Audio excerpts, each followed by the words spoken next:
2 months with the Galaxy S25 Ultra and I'm still confused. The internet calls it a boring cash grab, but I've had more fun with this Galaxy than any other Galaxy from the S10 Plus. So what's the deal? Let's talk about it. And if you're new here and you like no BS tech videos, I always say it how it is, then consider subscribing.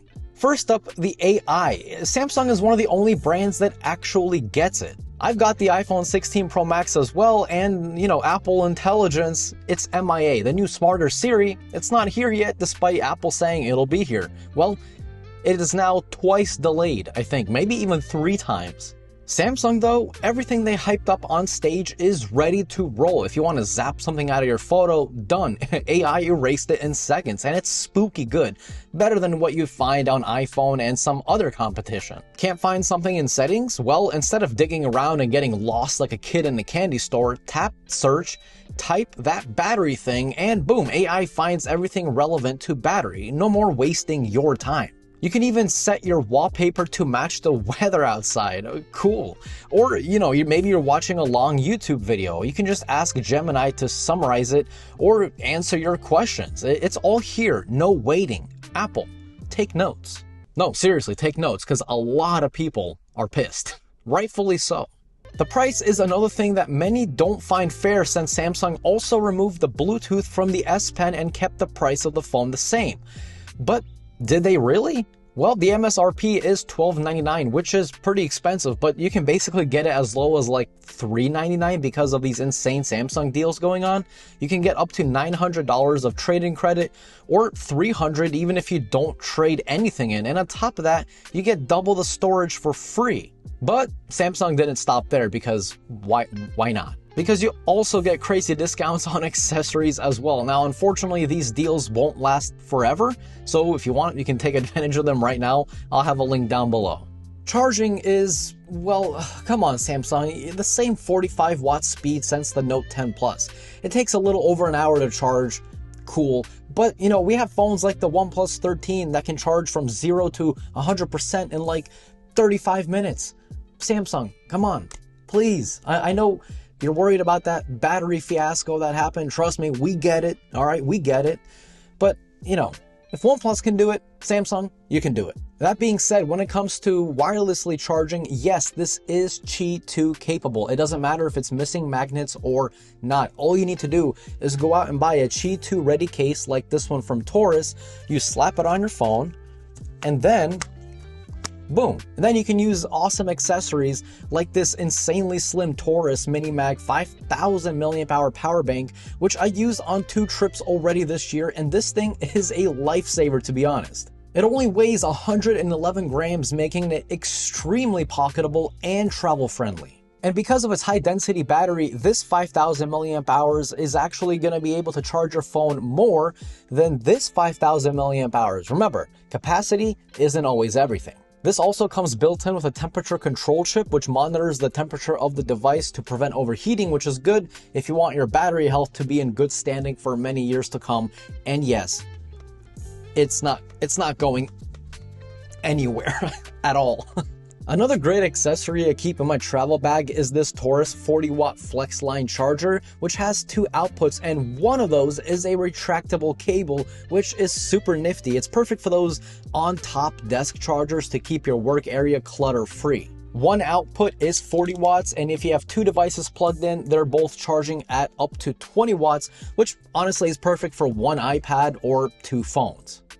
Now, of course, just as any high-end charger, this is using gallium nitride technology and the Torra Ice cooling technology, which just means you're getting the fastest speeds possible, but also safe because of less heat. So yeah, you can easily top up your S25 Ultra with no problem at all, even though its battery is already like scary good. For example, with the S24 Ultra, I'd be ending my days with like 10 to 20% of battery life, same apps, same routine. But with the S25 Ultra, I'm easily ending my days with 35-40%, with YouTube, scrolling Twitter, and some gaming. Hey, I never said it was heavy gaming. Now, of course, do I wish the S25 Ultra came with the silicon carbon battery technology like the OnePlus 13 has? Yes, of course I do. But at least for now, I haven't found a reason to need it. I'm never draining this phone in a single day, no matter what I'm doing, it seems like. Next, I want to talk about the display, and I've said it once and I'll say it again. I'll say it in every single video. Samsung does it right. This is 100% the best display I've ever used on a smartphone, and it's not even close. A few days ago, my wife and I were at the park and I pulled up a movie trailer for this movie I wanted to go see. The sun's blazing, dogs barking, kids screaming at the top of their lungs. But of course, thanks to the anti-reflective coating, hardly any glare. It's crystal clear. With my iPhone, I'm just staring at reflections all day when I'm outside. It's visible, but not as much, nowhere near as the S25 Ultra.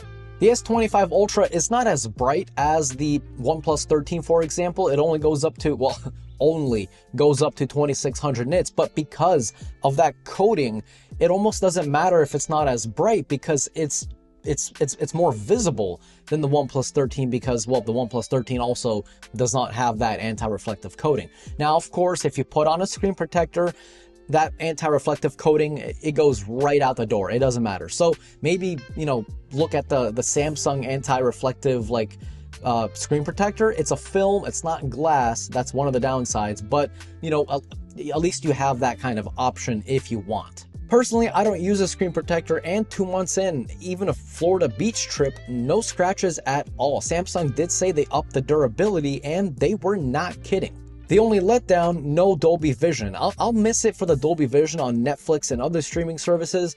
HDR10 Plus is solid, but it's time to incorporate Dolby Vision, Samsung. I know they won't because Samsung kind of made the HDR10 Plus standard, so I don't think they're gonna go to Dolby Vision, even though they're using Dolby Atmos.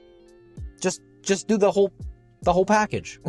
When it comes to the design, just check out those razor-thin bezels. They're barely there. The slim build, lighter weight, slightly curved corners, holding it feels incredible, way more comfier than the S24 Ultra was. The OnePlus 13, for example, it's also an incredibly built phone, but it just feels kind of hollow. It feels like it's not all packed in there, if that makes sense.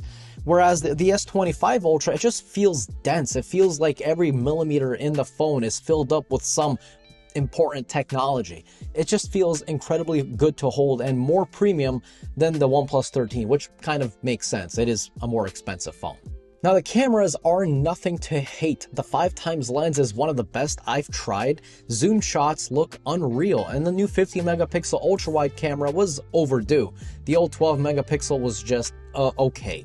But now, crisp shots with much less noise. Low-light video, well, Samsung did say they focused heavily on it this year, and it's a huge leap up from the S24 Ultra. Every night scene is just wow. It's definitely noticeable. Not quite on the same level as the 16 Pro Max, but the gap is closing year over year.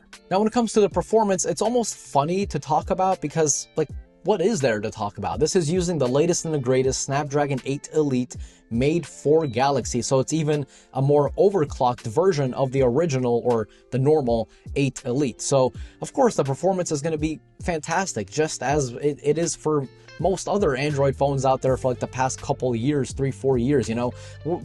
Like, if I go back 8 years, or even, God forbid, to the years of TouchWiz for Samsung, that was when, like, I never really liked Android because it was just kind of all over the place. But nowadays, with Android and of course the 8 Elite, I mean, it's been running perfect. No bugs, no glitches, no overheating issues, nothing.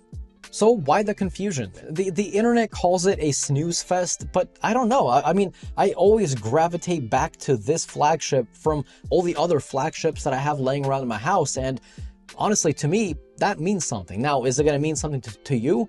Probably not, at least, but you know, if you're here in the States, this is the best Android phone that you can get by far.